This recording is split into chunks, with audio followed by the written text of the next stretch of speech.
어느 날 밤, 깊은 잠결에 당신의 꿈속으로 오래된 얼굴 하나가 찾아옵니다.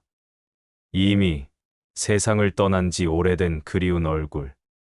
때로는 엄하지만 따뜻했던 아버지의 모습으로, 때로는 한없이 인자했던 어머니의 미소로, 혹은 기억조차 희미한 할머니나 할아버지, 심지어는 한 번도 직접 뵌 적 없는 더 먼 옛날의 낯선 이의 형상으로 나타나기도 합니다.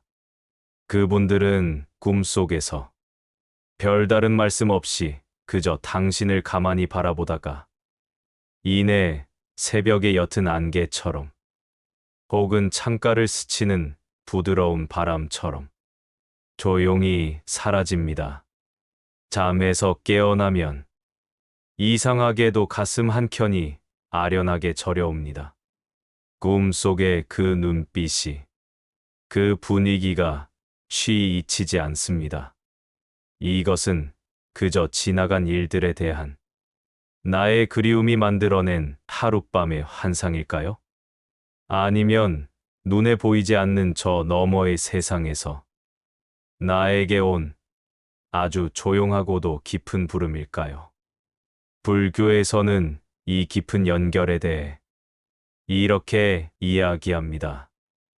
업이란 끊어진 것처럼 보이는 인연마저도 다시 이어주는 보이지 않는 실과 같다. 우리의 삶은 결코 나 홀로 존재하는 섬이 아닙니다. 지금 우리가 당연한 듯 숨쉬는 이 맑은 공기 속에도, 우리가 감사히 먹는 한 숟갈의 밥 속에도, 우리가 발 딛고 선 이 땅 위에도 헤아릴 수 없이 많은 조상들의 땀과 눈물, 그리고 간절한 기도가 스며 있습니다. 그 인연의 뿌리가 너무나도 깊고 오래되어 우리의 짧은 눈으로는 그 시작과 끝을 다 볼 수 없지만, 마음으로는, 그리고 우리의 삶 그 자체로는 언제나 그들과 끊어지지 않고 이어져 있습니다. 그래서 부처님께서는 말씀하셨습니다. 그 인연이 완전히 다한 것이 아니라 다만 그 업의 기운이 때를 만나 익어서 다시금 우리 앞에 나타나는 것이다. 그러므로 조상님이 꿈에 나타나는 것은 결코 우연히 일어나는 일이 아닙니다. 그것은 바로 당신과 그분들 사이에 놓인 보이지 않는 업의 실이 다시 가늘게 떨리기 시작했다는 중요한 신호입니다. 어떤 이들은 말합니다. 조상 꿈은 불길하다. 무서운 징조다. 혹시 나에게 벌을 주러 오신 것은 아닐까? 그렇게 지레짐작하며 두려움에 사로잡히곤 합니다. 그러나 조처님께서는 그 현상을 전혀 다르게 보셨습니다. 두려움이란 우리가 그 실체를 알지 못하는 무지가 만들어낸 헛된 그림자일 뿐이다. 그분들의 방문은 우리에게 벌을 주기 위한 것이 아니라 오히려 우리가 잊고 있던 중요한 것을 다시 깨닫게 하기 위한 자비의 손길이다. 꿈속에 찾아오는 그분들은 우리를 심판하러 온 엄격한 영혼이 아니라 오히려 어둠 속에서 길을 잃은 우리를 비추러 온 따뜻한 등불과도 같습니다. 그 등불은 소리 없이, 그러나 분명하게 우리에게 이렇게 말하고 있습니다. 너의 마음이 지금 흔들리고 있구나.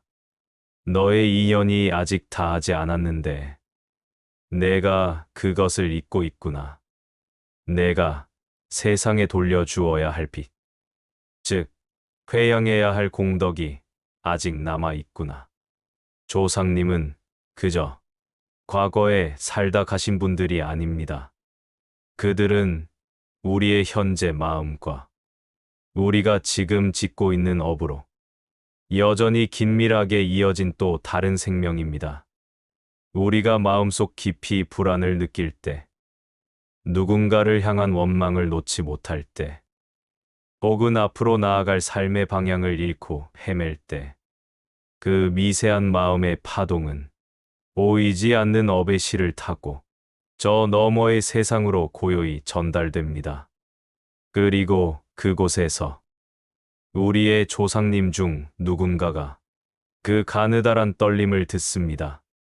그들은 당신의 아픔과 고통을 자신의 것처럼 느끼고 당신이 잊고 지낸 당신 삶의 뿌리와 본래의 인연을 다시금 떠올립니다. 그리고 때로는 이 꿈이라는 신비로운 통로를 빌려 당신에게 아주 조용히 이야기를 건네는 것입니다. 그것이 바로 조상님이 우리의 꿈에 나타나는 순간의 진실입니다. 그러니 그 꿈은 결코 무서운 것이 아닙니다. 그것은 세대와 세대를 이어 흐르는 업의 대화이며 삶과 죽음의 경계를 넘어선 자비의 울림입니다. 그분들은 꿈속의 모습과 눈빛으로 우리에게 이렇게 묻고 있습니다. 사랑하는 나의 아이야. 너는 지금 잘 살고 있느냐? 너의 마음은 지금 고요하고 평안한가? 너의 삶은 미움과 원망이 아니라 사랑과 감사로 잘 이어지고 있느냐? 우리는 흔히 이러한 부름을 두려워하거나 그저 개꿈이라 치부하며 애써 외면하려 합니다. 하지만 사실 그 순간이야말로 우리가 잊고 지냈던 삶과 죽음이 하나로 이어져 있다는 진실과 마주하고 보이지 않는 거대한 인연의 손길을 느낄 수 있는 가장 거룩한 자리입니다. 불교에서 말하는 업이란 결코 하늘이 내리는 무서운 벌이나 운명적인 족쇄가 아닙니다. 그것은 내가 과거에 심었던 씨앗이 인연의 때를 만나 지금의 나에게 그 열매를 되돌려주는 가장 공정한 우주의 법칙입니다.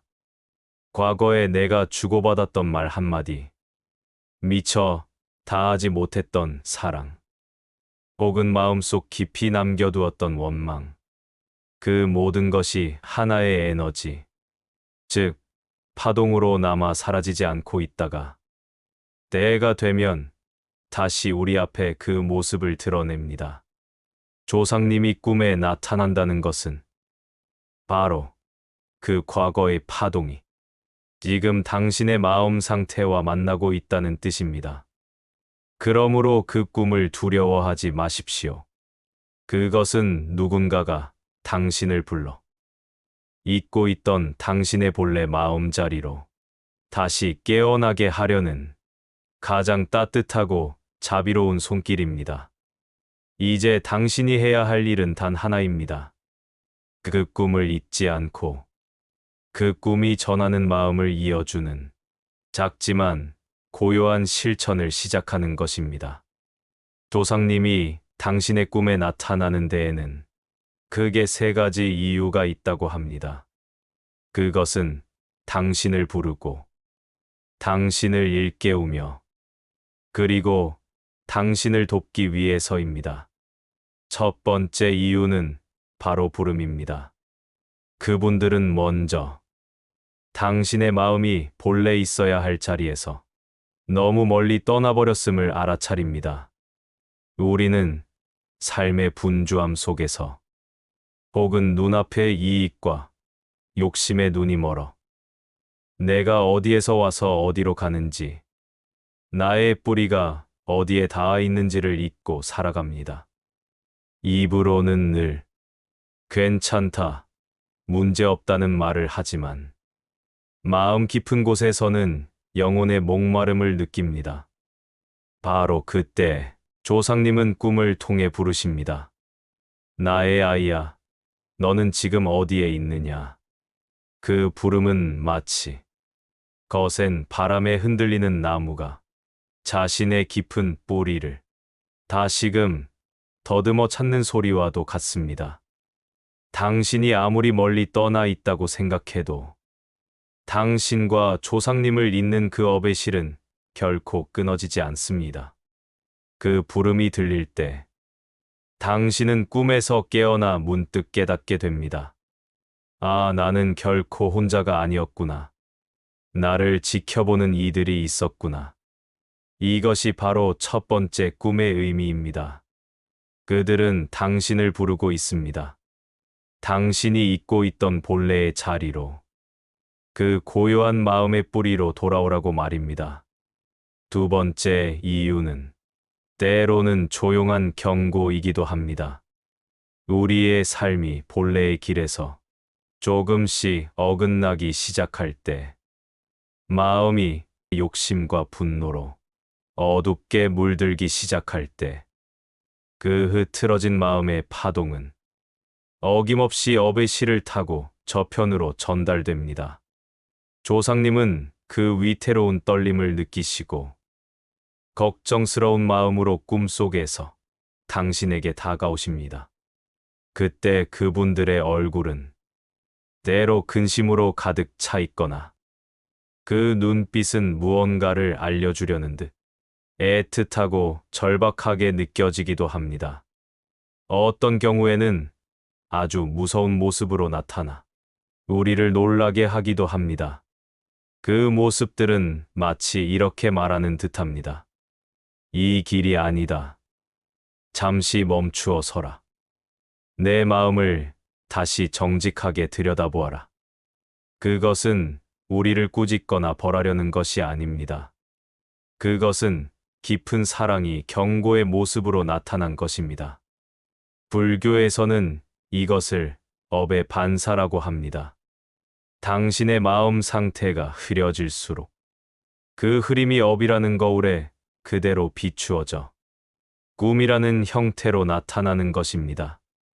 꿈속의 모습이 무섭고 두려울수록 그것은 당신의 마음이 그만큼 더 본래의 자리에서 멀어져 있었다는 뜻입니다.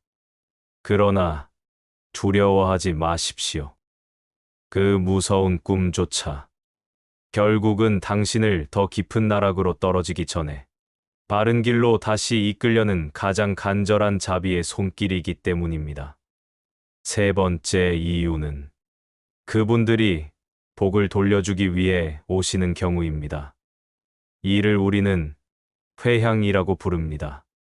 생전에 미처 다하지 못한 은혜, 전하지 못한 사랑, 혹은 당신이 세상에 베푼 선행으로 인해 맑게 맺힌 밝은 인연들이 시간의 흐름을 따라 다시 당신에게로 돌아오는 것입니다.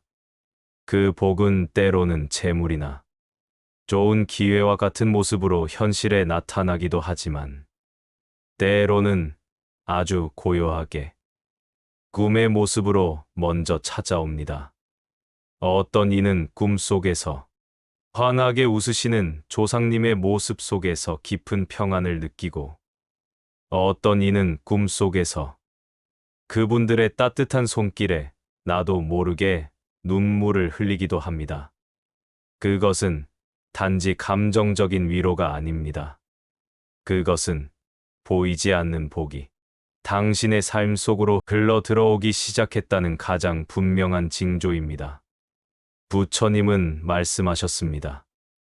회향이란 마치 모든 강물이 결국 바다로 흘러드는 것과 같으니 세상에 베풀어진 모든 선행과 공덕은 반드시 인연의 때를 만나 제자리로 돌아오느니라. 그러므로 조상님이 미소 짓는 꿈을 꾸었다면 그것은 단순한 그리움의 방문이 아니라 당신이 지은 선한 업이 그분들에게 닿았고 또한 그분들의 공덕이 다시 당신에게로 돌아오고 있음을 알려주는 귀한 징표입니다. 그러므로 꿈에서 조상님을 만났다면 그것을 그저 지나간 하룻밤의 일로 잊어버리지 말고 그 마음을 구체적인 실천으로 이어가야 합니다. 그분들이 우리에게 보내온 그 신호를 감사히 받고 그것을 나의 기도로, 나의 감사로, 그리고 더 나아가 세상을 향한 회양으로 마무리해야 하는 것입니다. 조상님이 꿈에 찾아오셨다면 그것은 단순한 방문이 아닙니다. 당신의 마음속 가장 깊은 곳에서 업의 문이 열렸다는 뜻입니다. 그 문을 어떻게 대하느냐에 따라 당신의 남은 삶은 새롭게 밝아질 수도 혹은 다시 어둠 속으로 흐를 수도 있습니다. 꿈에서 깨어난 아침. 가장 먼저 해야 할 일은 두려워하지 않는 것입니다. 조상님이 찾아왔다는 것은 당신이 무언가 잘못했기 때문이거나 특별히 선택받았다는 뜻이 아닙니다. 그것은 그저 당신의 마음이 깨어날 준비가 되었음을, 당신이 업의 흐름을 더 깊이 이해할 때가 되었음을 알리는 부름입니다. 눈을 뜨고 조용히 자리에 앉아 합장하십시오. 꿈속의 그 얼굴 혹은 그 이름을 떠올리며 이렇게 마음으로 속삭이십시오. 부처님, 저에게 이 꿈을 통해 마음을 비추어 주심에 감사합니다. 조상님의 뜻을 두려움이 아닌 감사로 받아들입니다. 이 짧은 한 문장으로 당신의 마음은 어젯밤의 두려움에서 오늘의 감사로 전환됩니다. 그 순간 꿈이 남긴 파장은 어둠이 아니라 밝은 빛으로 바뀌기 시작합니다. 그리고 그날 하루, 아주 작은 정성이라도 좋습니다. 향 하나를 피워 올리거나 맑은 물 한 그릇 혹은 밥 한 숟갈이라도 조용히 올려보십시오. 어떤 형식이 중요한 것이 아니라 그 안에 담긴 당신의 마음이 중요합니다. 당신의 평안을 빕니다. 이 작은 공양이 제 마음의 고요함으로 그리고 세상의 평화로 이어지기를 바랍니다. 이 한 줄의 기도는 당신과 조상님 사이에 놓인 보이지 않는 인연의 실을 맑게 정화합니다. 불교에서는 이것을 공덕의 회향이라 합니다. 당신이 두려움을 감사로 바꾸어 올린 그 물 한 그릇이 이 세상 그 어떤 진수성찬보다 더 고귀한 공양이 됩니다. 왜냐하면 그것은 어둠 속에서 길을 잃었던 마음이 빛을 향해 내딛는 첫걸음이기 때문입니다. 꿈이 전하는 메시지는 항상 나 혼자만의 일로 머물지 않습니다. 조상님의 마음은 언제나 당신을 통해, 당신의 삶을 통해 이 세상의 다른 누군가에게 전해지기를 원합니다. 그 마음을 이어주는 가장 좋은 방법은 바로 작은 선행입니다. 오늘 하루 만나는 누군가에게 따뜻한 말 한마디를 건네거나 힘들어 보이는 이에게 작은 도움을 주거나 혹은 길 위에 이름 모를 생명에게 미소를 건네는 것. 그 모든 것이 조상님께 드리는 향 한 자루보다 더 깊고 향기로운 공양이 됩니다.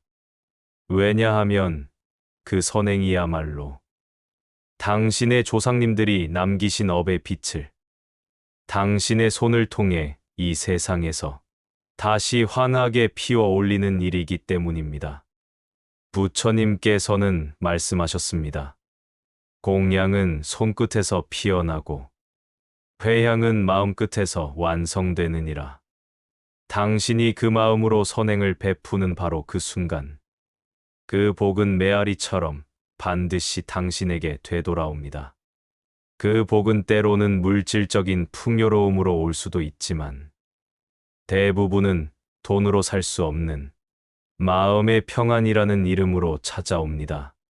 그리고 그 평안이야말로 당신의 조상님들이 그토록 바라시던 회향의 완성입니다. 꿈은 한 번의 신호일 수 있습니다. 하지만 그 신호를 듣고만 멈추면 열렸던 업의 문은 다시 어둡게 닫힐지도 모릅니다. 그러니 기도는 계속 이어져야 합니다. 매일 저녁, 잠자리에 들기 전, 단 한 번이라도 좋습니다. 가만히 눈을 감고, 편안히 호흡을 고르며, 마음속으로 나무아미타불을 염하십시오. 그리고 조용히 속삭이십시오. 오늘 하루도 저의 조상님들이 평안하시기를 바라옵니다. 저의 묵은 업이 가벼워져 이 평안이 세상의 모든 존재들에게 널리 전해지기를 바랍니다. 그 기도는 결코 허공에 흩어지는 독백이 아닙니다. 그것은 당신의 업의 진동을 바꾸는 가장 강력한 힘입니다. 그 고요한 한 줄의 기도는 보이지 않는 실을 타고 당신의 조상님에게 닿고 당신의 내일을 더욱 맑고 평화롭게 바꾸어 나갑니다. 이 모든 실천의 끝은 회향으로 완성됩니다.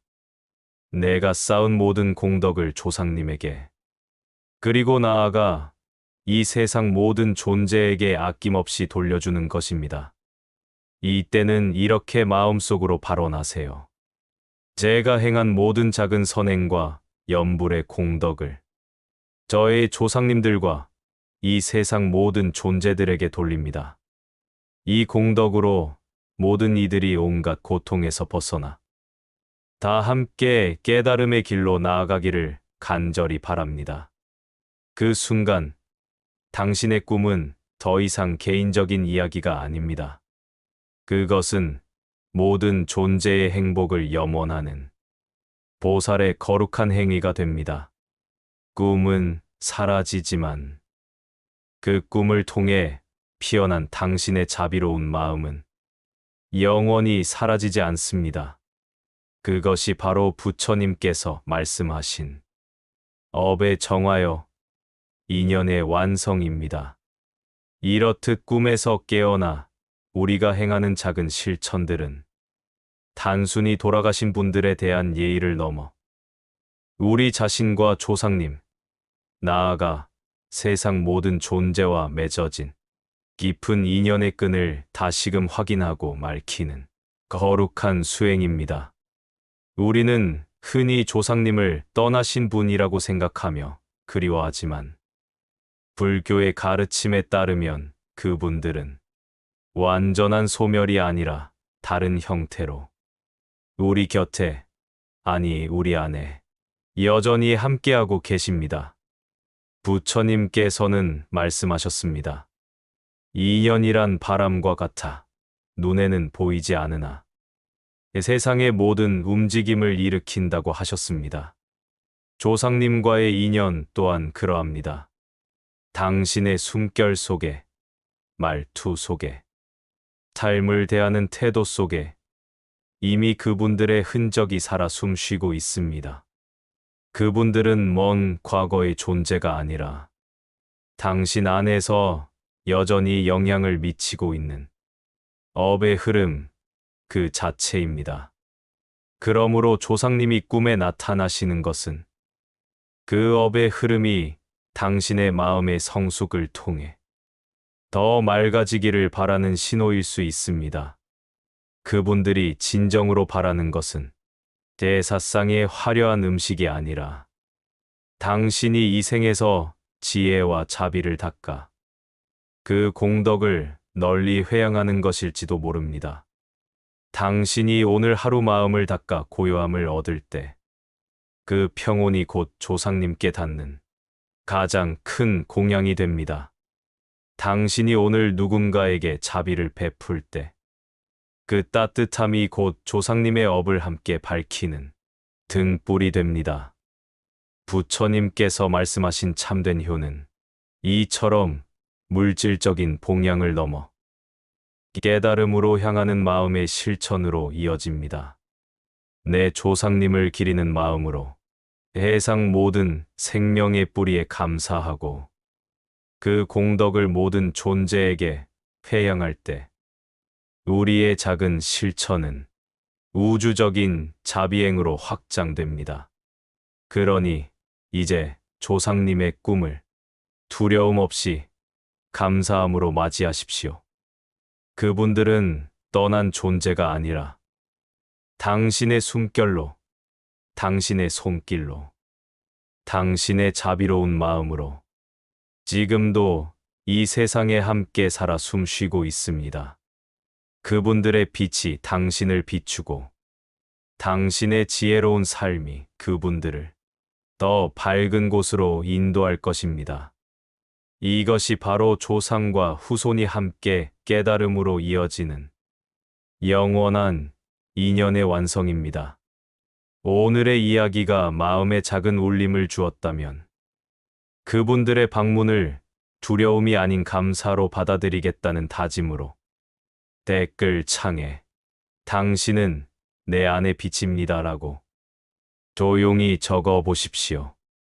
그 한마디가 어두웠던 마음을 밝히는 촛불이 되고 보이지 않는 인연을 감사로 잇는 기도가 될 것입니다.